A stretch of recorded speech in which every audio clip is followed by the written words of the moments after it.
네, 안녕하세요. 이준 목사 인사드립니다.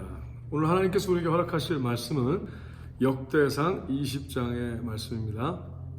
역대상 20장. 굉장히 relative short chapter. 굉장히 짧은 챕터죠. 8절까지 있는 챕터입니다. 하나님께서 이제 이스라엘 백성에게 하나님의 마음을 가리키시고 하나님이 원하신 대로 하나님을 믿는 자의 삶은 어떻게 살아야 되는가, 하나님을 정말 아바 아버지라 부를 수 있는 하나님을 절대적인 신이며 어떤 폭군의 개념이 아니라 사랑의 하나님, 그리고 축복하시는 하나님, 그리고 함께 해주시길 바라시는 하나님, 그리고 우리가 하나님께서 우리를 창조하셨기 때문에 하나님께서 우리를 지켜주지 아니하시면, 또 하나님께서 우리를 이끌지 아니하시면 온전히 살 수 없는 전능자, 즉 창조주와 피조물의 관계, 그것을 온전히 하나님은 아주 사랑하는 마음으로 가르치길 바라시는 거죠. 근데 이제 그 전체적인 흐름을 우리가 이제 뭐 성경을 통해서 쭉 읽어가는 가운데 주시해야 될 것은, 많은 사람들이 하나님이 원하시는 흐름과 하나님이 원하시는 목적을 갖고 성경을 보지 않는다는 사실이에요. 성경을 보고 이렇게 바라보는 모든 이유가 어떻게 하면은 내가 좀 더 얻을 수 있을까, 누릴 수 있을까, 지극히 이기적인 어떤 생각으로 말씀을 보게 되죠. 근데 하나님께서 우리를 사랑하시고 안타깝게 보셔서 말이죠. 그런 어떤 이기주의적인 생각마저도 하나님께서는 그렇게 과히 극 이기주의적이지 않으면은 막 그렇게 혼내거나 나무르진 않으세요. 그냥 안타깝게 보시죠. 근데 하나님께서 진정으로 원하시는 것은 우리가 어떤 동물적인 필요와 생각을 넘어서서 하나님께서 말씀하신 것처럼 내가 거룩한 즉 너희도 거룩하라 하신 하나님의 선한 의도에 근접하기를 하나님은 바라신다는 거죠. 그래서 하나님은 그것을 포기하지 아니하시고요, 계속 말씀 가운데 우리를 인도하길 바라시는 거예요. Isn't God beautiful that He never give us up? 하나님은 굉장히 포기하지 않으시고 끝까지 이렇게 하시는 거죠. 그런 하나님의 좋으신 마음을 상고하시면서 생각하시면서 말씀 속에 들어가시길 바랍니다. 역대상 20장은 19장에 이제 하나님께서 18장 19장 다윗의 삶을 통하여 하나님의 마음에 얼마나 관심이 있는 그 여부와 더불어 또 이제 하나님께서 원하시는 흐름 안에 들어가게 되면은 뭐예요? 하나님께서 보시기에 어떤 것이 선한가, 하나님께서 보시기에 어떤 것이 올바른가, 하나님께서 보시기에 어떤 것이 정한가라는 생각을 갖게 되죠. 하나님은 그런 삶을 이스라엘에게 원하시는 거예요. 근데 이스라엘이 그 삶을 하나님께서 원하신 대로 살아들이면 굉장히 아름다운 삶을 살게 되는데요. 그러는 가운데 하나님께서는 우리가 생각하기에 불가능한 것을 가능케 하시고요. 그러니까 우리가 생각하기에 불가능한 것이 가능케 되면 어떻게 되는 거예요? 하나님께서 그러니까 나를 좀 더 가까이 하라라는 사인이거든요. 근데 거꾸로 도리어 불가능한 것을 가능케 하는 그 순간 가운데 교만해지면 이건 정말 문제인 거죠. 거꾸로 가는 거죠. 그냥 바닥으로 내동댕이질 쳐가는 이런 위험한 게 있을 수 있다는 사실입니다. 죄 중에 교만한 죄가 제일 무서운 죄죠. 그러지 않기를 바랍니다. 들어갈까요? 역대상 20장입니다. 해가 돌아와서 왕들의 출전할 때가 되매 요압이 그 군대를 데리고 나가서 암몬 자손의 땅을 회파하고 가서 랍바를 에워싸고 다윗은 예루살렘에 그대로 있더니 요압이 랍바를 쳐서 함락시키매.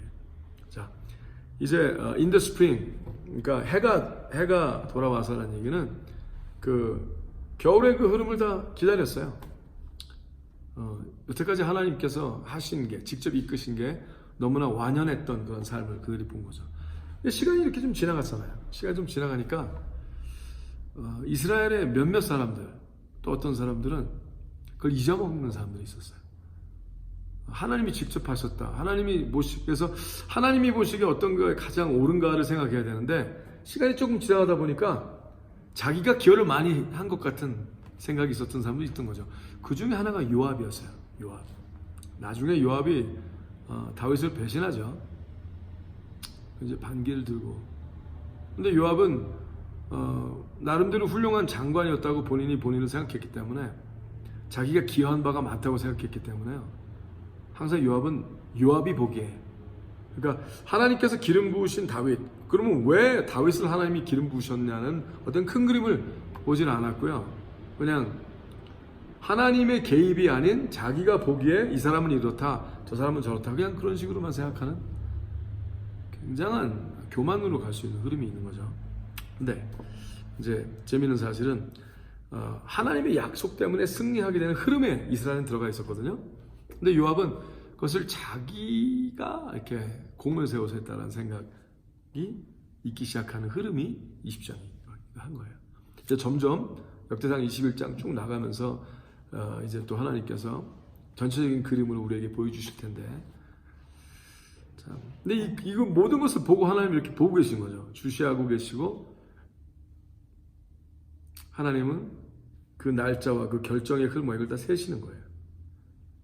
그거대로 또 열매를 먹게 하기 위하여.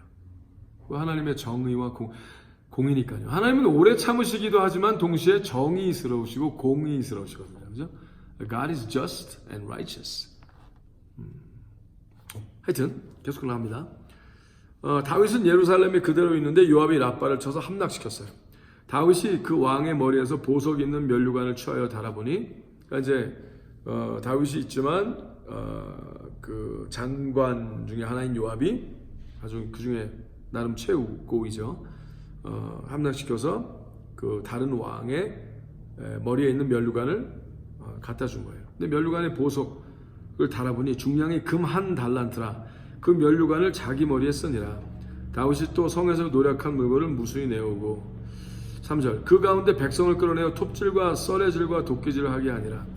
다윗이 암몬 자손의 모든 성읍을 이같이 하고 모든 백성과 함께 예루살렘으로 돌아오니라. 자, 저는 개인적으로 생각하기를 20장 2절에 이 다윗답지 않은 모습이 갑자기 등장하는 거예요. 물론 이제 그 적의 왕이 썼던 거는 뭐냐면은 또 그 보석들과 그 중량을 그렇게 한 이유는 자기가 섬기는 어떤 다른 신, 그렇죠?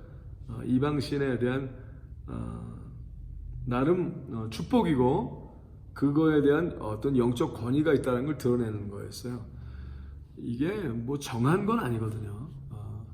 물론 세상 사람들이 보석을 인정을 하고 귀하게 생각하는 건 있었지만, 하나님의 사람으로서 다윗이 그것을 이제 악한 영을 섬기는 것보다 온전한 완전한 하나님이 승하다, 위대하다를 꼭 보여주기 위해서 그걸 쓸 필요는 없거든요.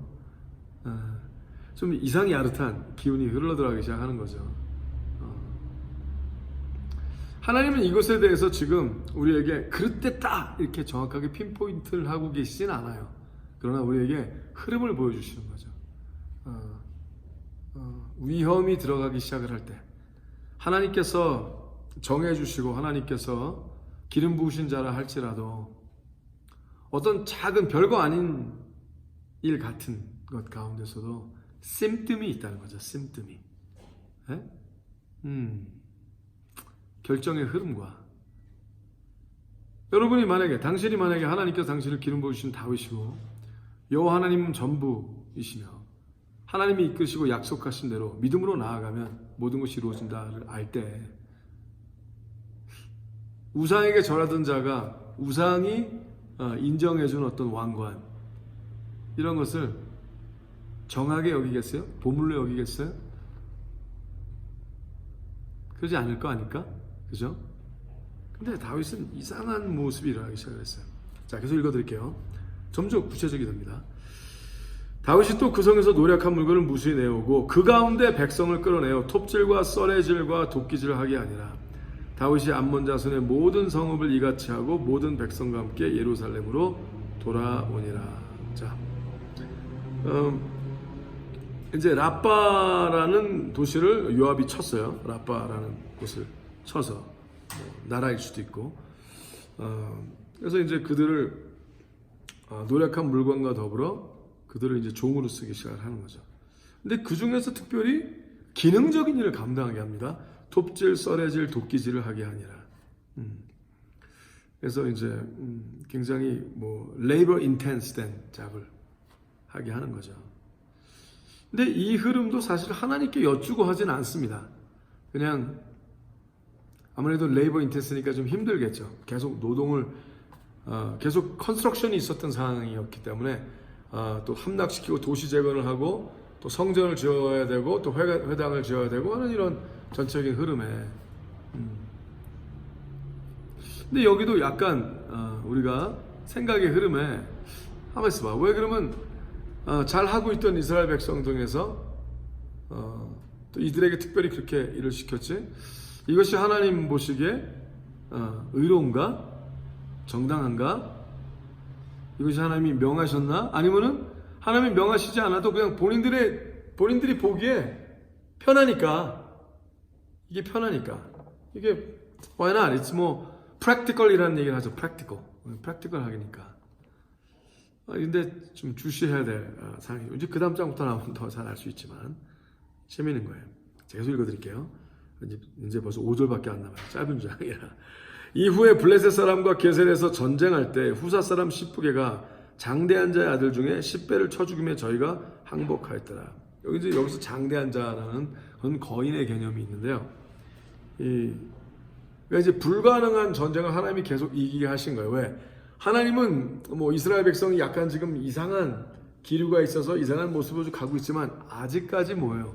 하나님은 모든 약속을 지키신다는 거죠.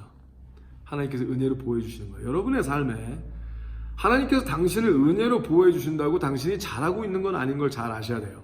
자, 잘하고 있을 수도 있고 못하고 있을 수도 있죠. 그런데 스스로를 조심하시기 바랍니다. 여러분이 또 사랑하는 형제 자매 있습니까? 사역팀들이 있습니까? 서로 하나님의 거룩한 성품이 있어 조심하는 모습이 여러분에게 서로 들키기를 예수님을 축복하며 기도합니다. 굉장히 중요하죠. 어떤 독단적인 생각, 그러니까 my way is highway 같은 어떤 개념으로 간다. 그러면은 굉장히 위험한 상태예요. 그 결정과 흐름 속에 하나님께서 원하시는 지정의가 들어가 있느냐? 왜 그러느냐? 꼭 필요하기 때문에 당장 그것이 옳기 때문에 내가 보기에 이런 거 말고요. 좀 멈춰야죠. 좀 멈추고 기도 안 하는 자는 막 그렇게 얘기를 해요. 막 그렇게 얘기하고 막 그냥 함부로 주저하지 않죠. 자기 생각이 항상 옳으니까 그러지 않기를 제발 예수님으로 축복하며 기도합니다. 이렇게 위험한 상태가 되지 않기를 바랍니다. 제가 계속 읽어드릴게요. 다시 블레셋 사람과 전쟁할 때 야일의 아들 엘하난이 가드 사람 골리앗의 아우 라흐미를 죽였는데 이 사람의 창자루는 배틀째 같았더라. 와, 여러분 가드 사람 골리앗 기억해요? 사무엘상 17장에 거기 보면 이렇게 써 있어요. 골리앗의 키가 6키피라고 한 뼘이라고 그래요. 6 cubit and 한 뼘. approximately 한 3m 되는 거예요. 거의 한 3m. 와, 엄청나죠. 네피림의 후손이라는 개념. 즉 성경에 보면은 창세기 6장이죠. 하나님께서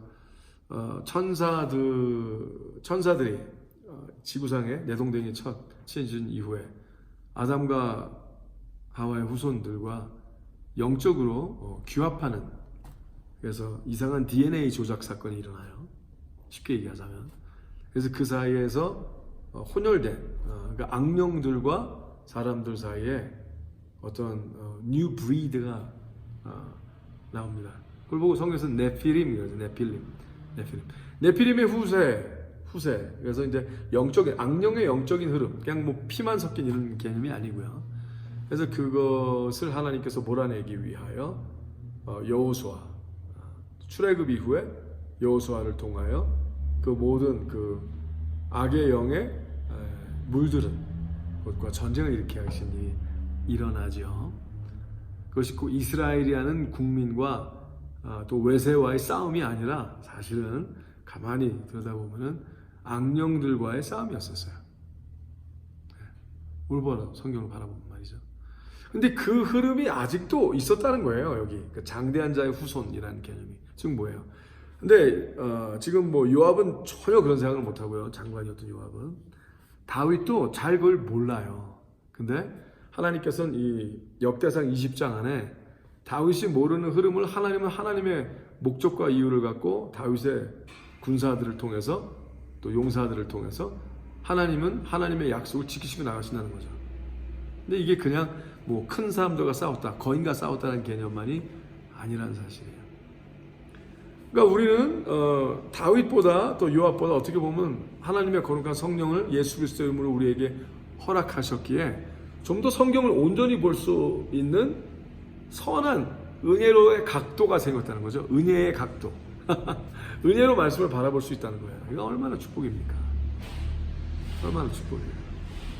근데 뭐 많은 학자들도, 성경학자나 뭐 사역자들도, 목회자들도 하나님의 말씀을 하나님의 의도 안에서 하나님의 각도로 바라보지는 않고 은혜의 각도로 바라보기보다는 자신의 필요와 자신이 그냥 받아들일 수 있는 만큼의 각도로 보는 사람들이 많이 있어요. 여러분 그 흐름에서 자유케 되기를 예수님을 수고하며 기도합니다.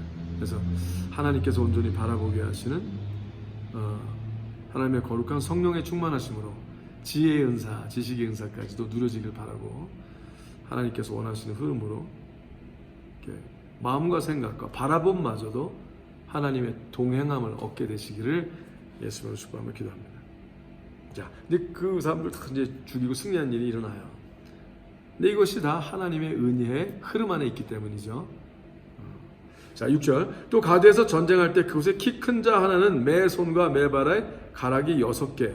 와, 그러니까 손가락이 5개가 아니라 6개씩 달리고 발가락도 6개씩 달리고 24가락이 있었던 거죠. 손발 다 합쳐서. Interesting.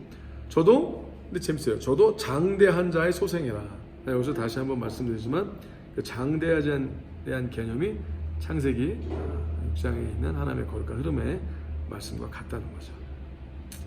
It's amazing, 그죠? 영어로 보면요, He also was descended from 라빠라고 나와요. 라빠. 우리 한국말로 그냥 장대한 자의 소생이라 그랬는데 NIV에서는 그의 출처를 그때까지 창세기 흐름까지 이렇게 가는 거를 시사하고 있죠. 힌트를 주고 있어요. 우리가 저도 개인적으로 그 7개 대조 성경 같은 거 되게 좀 좋아하는데요. 지금은 없어져서 지금 갖고 있지는 않지만 참 그걸 많이 봤네요.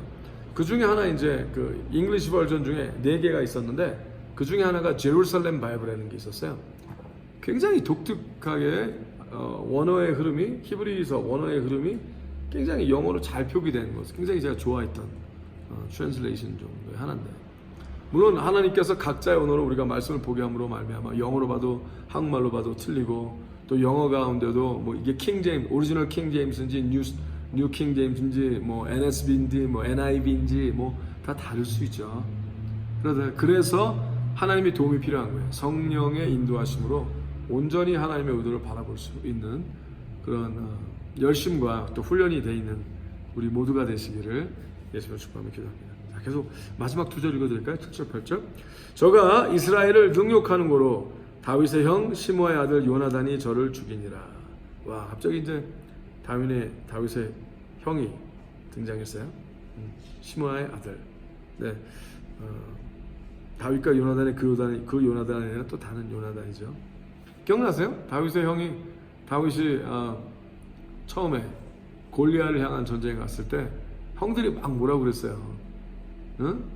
네가 교만하고 말이야, 자식 말이야, 어디다 대고 형들 전쟁하는데 도시락 갖고 와갖고 그냥 네가 이런 소리 저런 소리 해서 백성들의 마음 가뜩이 그냥 골리앗 때문에 힘들어 죽겠는데 그래서 막 다윗을 내몰아 세웠죠. 기억나요? 시간이 지나고 하나님께서 직접 다윗이 하나님께서 선택하신 자며 기름 부으신 자라는 개념이 일어나니까 어떻게 해요? 그래서 이제 한편이 되거나 적이 되거나, 근데 이제 하나님의 거룩한 흐름을 보게 되니까 부인할 수 없이 모든 가족이 이렇게 참 세월의 흐름 가운데 하나님께서 또 드러내시는 것도 있죠. 좀 재미있는 사실이에요. 네. 자, 그런데 8절. 가드 장대한 자의 소생이라도 다윗의 손과 그 신본의 그 신복의 손에 다 죽었더라. 가드 사람 골리앗, 그 가드의 모든 그 흐름. 네. 근데 이것이 다윗의 뛰어남이 아니고요, 또 요압의 뛰어남은 절대 아니었어요. 근데 이 흐름 가운데 그들에게 조금씩 잊혀져 갑니다. 특별히 요압은 작정을 해요. 다윗이 별게 아니라고 작정을 하죠. 그래서 요압이 죽는 그날까지 하나님의 개입을 요압은 보지 않습니다. 못 보고요, 또 본인이 원하지 않아요. 근데 요압은 자기 생각에 자기가 원하지 않는다고 생각하는데 사실은 뭐예요? 하나님이 요압을 원하시지 않은 거예요. 와, 엄청나죠? 자, 오늘 하루 우리가 하나님을 더 많이 기억하고 살 수도 있고 잘 기억하지 못하고 살 수도 있어요. 또 그러는 가운데 각자의 포지션이, 그러니까 내가 처한 상황에 나에게 가장 유익은 뭐고, 내가 가장 기분 좋게 있는 건 뭐고, 내가 가장 원하는 뭔가에 포커스할 수 있어요. 근데 여러분 잘 생각하셔야 돼요. 잘 보셔야 돼요. 하나님이 보시기에 과연 나는 어떠한가? 하나님이 보시기에 과연 나의 마음 상태는 어떠한가? 내가 비록 하나님의 은혜 가운데 있다고 그래도 내가 별로 아무 일도 없는 것처럼 보일지라도 내가 지금 잘하고 있는 게 아닐 수 있어요. 물론 잘하고 있을 수도 있고 전혀 악할 수도 있죠. 근데 하나님은 위찹도에 우리에게 바라시는 건 뭐예요? 기억하라, 여호와를 기억하라, 그리고 겸손하라. 아멘. 그 모든 흐름 가운데, 은혜 흐름 가운데 있다 할지라도 너의 뛰어남이 아니라 하나님의 약속의 뛰어남이시며 하나님의 오래 참음이시며 하나님의 인자하심을 기억하라. 그렇게 알고 살아가는 여러분과 제가 되시길 예수의 이름으로 축복하며 기도합니다. 샬롬.